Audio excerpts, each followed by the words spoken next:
No vídeo de hoje a gente vai falar um pouquinho sobre a paráfrase e a paródia, como elas funcionam na intertextualidade.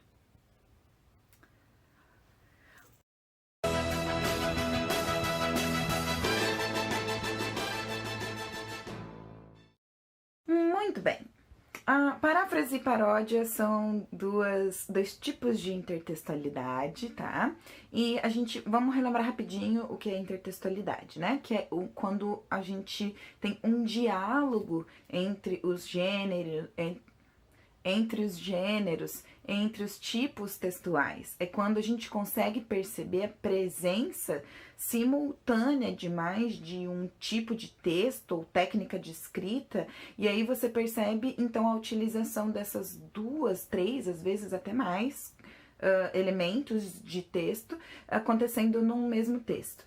É como quando você lê uma receita e ela é uma receita de como conquistar o seu amor, e aí tem lá assim, adicione 3 pitadas de bom humor e assim por diante, nem vou entrar na questão.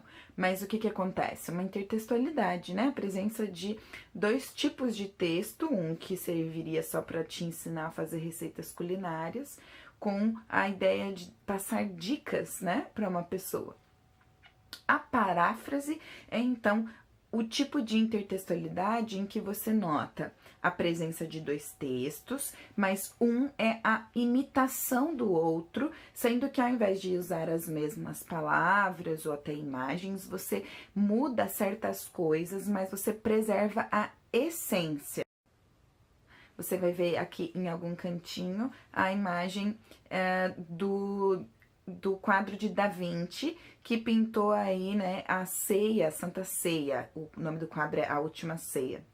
E nela você tem a representação, ela já é uma paráfrase, né? Porque ela é uma representação com linguagem não verbal do texto verbal que tá na Bíblia. Então, quando você olha para a imagem, você já se lembra da imagem descrita nos versos bíblicos quando Jesus tem a última ceia com seus discípulos. Mas veja, ela preserva tudo que você consegue ler no texto bíblico. Ela preserva a imagem de Jesus, né, assentado junto dos seus discípulos. Ela tem esses elementos ali para que você possa perceber que ele não tá sendo, tipo assim, fiel, porque ele não sabe como foi o momento, mas ele tá fazendo uma paráfrase de como talvez pudesse ter sido, trazendo elementos tanto da vestimenta da época, talvez colocando algum traço ali nos discípulos que possa, né, parecer com cada um, e talvez a pessoa fique tentando identificar quem é cada um, enfim.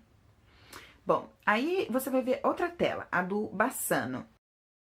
Você também consegue ver a paráfrase, né? A preservação de elementos que são parecidos com o real, que não alteram a cena descrita no texto bíblico, que é ali uma paráfrase também da tela do Leonardo da Vinci e que tá tranquilo, preservando a essência do texto bíblico. A gente tem também um pintor aí brasileiro, o Aleijadinho. Se você olhar agora, ele também faz a mesma coisa. Agora você percebe que talvez existe uma alteração nos elementos dos quadros, né? Logicamente, cada um vai colocar ali a sua impressão. Esse agora traz até alguns elementos que fazem com que o tempo passado e um tempo um pouco mais presente, digamos assim, seja percebido, né? Até o estilo da mesa já mais alto, algo que talvez não fosse a realidade lá do momento histórico quando aconteceu, mas que a gente também não vai achar tão distorcido, a gente não vai ver isso como uma crítica. O que acontece na paródia?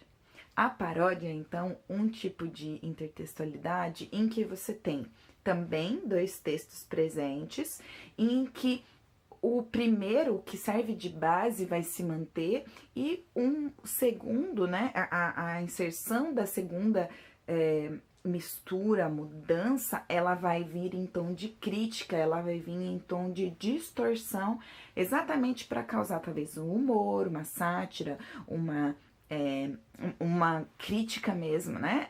Uma ironia, essa era a palavra que eu queria. Uma ironia sobre um momento histórico, sobre uma imagem, sobre uma notícia. Você tem a paródia cantada, que é algo que acho que a maioria das pessoas gostam, né? Geralmente ela quer realmente criticar ou trazer algum humor, e ela é feita geralmente tendo a melodia como base, a música, e aí você só escreve uma letra nova. A paródia que você vai ver agora é uma paródia do quadro do Da Vinci. E veja, agora a gente tem uma crítica sendo veiculada, agora a gente tem uma distorção, porque você não reconhece mais Cristo e seus discípulos, mas você consegue ver que é a revista que publicou essa paródia, ela queria mesmo colocar ali a cara de políticos e trazer essa crítica de olha a cara dessa gente, né? Todo mundo ali reunido, talvez para fazer alguma conspiração, para ter aquele momento perto do mestre. Mas aqui você talvez agora não consiga distinguir os rostos que estão ali, porque não é coisa do seu tempo. Essa publicação já é antiga, mas você poderia substituir essas carinhas por pessoas talvez do momento, e aí você talvez teria um impacto maior na hora de olhar para a cena, né? Então aqui a gente tem uma paródia. Bom, pessoal, vou colocar algumas imagens sobre de paródia e de paráfrase para você tentar perceber um pouquinho melhor a diferença entre elas duas, mas o que importa é saber que as duas são tipos de intertextualidade e que uma é realmente bem distorcida, preservando algo do texto de um texto original, e a outra, ela preserva a essência, mudando um pouco, modificando um pouco, talvez trazendo as palavras para o dia a dia, para o cotidiano, para o tempo de agora, mas preservando a essência sem que você tenha perda de sentido, sem que você tenha mudança de sentido. É isso. Fácil, né? Beijo, um abraço e até a próxima aula.